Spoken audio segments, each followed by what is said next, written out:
Paige, welcome if you're new. Today we have episode 4 of Pony Problems with Paige. If you would like to be a part of the next episode, I'll leave all the details in the description box of how to enter, so just go and check that out and let's get started. My horse and I have started using the cross-country course at my stables. It was his first time last week. He was spooking and running out at one particular jump, a 75cm triangular log. It would be really cool if I could have some tips on how to get him over it confidently. Okay, you have to understand when horses go cross-country schooling for the first time, it looks very unnatural to be jumping a log. It's just not what they're used to, and they find it I reckon they find it super confusing, and you kind of got to look at it from a horse's perspective. Before I jump it, I always go up to it, I let them sniff it from both sides, and I just give them a moment to comprehend, hey, this object is here, I may need to do something with it. Then I send them out. I don't like to take too much space when I'm coming up to the jump because it gives them it gives them more time to think, oh, how can I get out of it? So I come around, I make sure I have a super strong canter. This does not mean it has to be really fast, it just means that they have to be desirably moving forward. They have to be wanting to move forward. So I go out, super strong canter, and I kind of channel them with my reins and always have a tiny bit of rein contact. Even if it's just a little bit of half halting, but not in the way that I'm telling them to slow down, just in the way that I'm saying, I'm here, it's okay, we're going.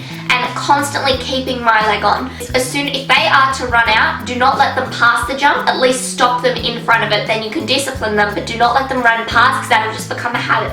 Give them a chance to comprehend it. So if they stop after you've headed towards it, just stop a minute, just let them sniff it, just let them stand there for a bit, and just let them comprehend, because usually they tend to work it out themselves, but if you don't give them a chance to do that, you may end up falling off, or your horse is going to lose even more confidence. And after you repeat that process heaps of times, usually they end up jumping it quite confidently.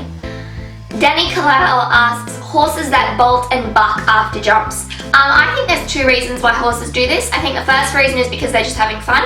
The second reason is because they're trying to escape something that they think is about to happen. There is a horse at my riding school. He is the perfect school horse, but he absolutely hates jumping. Reason being is because he has got these tiny kids over time who come and jump him, and whenever they land, they jab him in the mouth. Now, he is so afraid of jumping because he's constantly afraid of getting his mouth ripped out every time he lands. And when you've landed, you've ripped their mouth out. So for them to counteract that, they decide they'll go really fast or they'll buck so that you don't get a chance to do that, if that makes sense. Have a super soft contact as you're going over the reins, as you're going over the jump. Hold on to your mane and make a really big point not to jab them in the mouth and not to bang them with your butt on the saddle, because if you can make it the most comfortable experience possible for them, then they're most likely going to get rid of that bolting and bucking that comes after the jump. You know, are they doing it because they're uncomfortable, or are they doing it because they're having fun? If they're having fun, just roll with it. You'll have 10 times more fun if you just go with it and stop freaking out and panicking about it. That Paint Splashy asks, do you have any tips for getting a good line up to a jump? Find some sort of marking and literally walk there, stand there and plan out how I'm going to make my turn and how I'm going to get to the jump.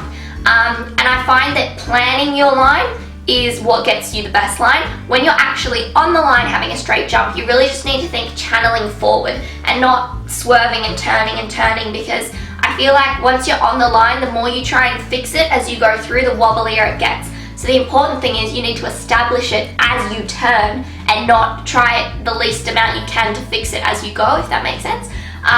But yeah, just really, and look with your eyes as well. My instructor's always told me this, but she's like, look up, you know, you're always looking down. My horse is very beautiful, but you're always looking down, and you come around and you can't really tell where you're going or pick a point anywhere if you're looking at your horse.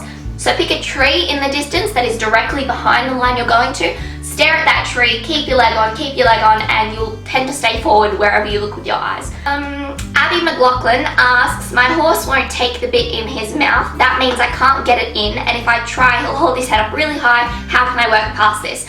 I actually had a girl DM me on Instagram a couple of months ago, and she had this same problem, and we were talking for like maybe over the space of a month, working on how to figure it out, and eventually she said that we had fixed it. So what I told her to do was, first off, if you have quite a small pony, a little trick I always used to use when I was really tiny, and this would happen to me, is I used to hook my arm over in between their ears if they were really small. That would kind of prevent them from putting their head up. But then again, I came to realize that that's probably not the best method because you're forcing it and it's becoming even more of a negative experience for them. Relate it with a positive stimulus. I said maybe squeeze some apple juice or just something that your horse really likes, kind of get the smell and the taste over the bit, and that way when you put it in their mouth they'll be like, oh okay, this is kind of yum, I kind of want it to go in, and then it goes in. That's the first time. Then the second time they'll keep reassociating getting their bit put in their mouth with that positive stimulus that was there a while back.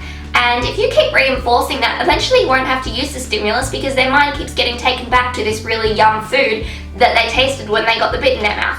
A horse's stable is their bedroom. I know we all hate it when our parents come in and barge into our room in the morning and try and get us out of bed. It's exactly the same with a horse. Same thing with Winston. Winston does this to me all the time. And if I just barge in there and try and put a bridle on him, he'll spin and he'll not like it. So I have to go in there, I have to pat him, I have to reassure him, just let him comprehend that we're coming out for a ride. Then I put the bit in and there's no issue.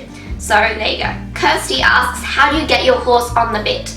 I actually did a video last week where I worked with a horse, Jessie, who is very hard to get on the bit or with any type of frame, and I really in-depth go into how I do it. So I'm not going to mention it too much on here, but go and watch that video, and literally the whole video is working on getting this very stiff horse on the bit. So thank you guys for watching Pony Problems with Paige episode 4. Give this video a thumbs up if you did enjoy it. Comment down below if you have any advice for these riders, and come subscribe, join our family, and I'll see you next week.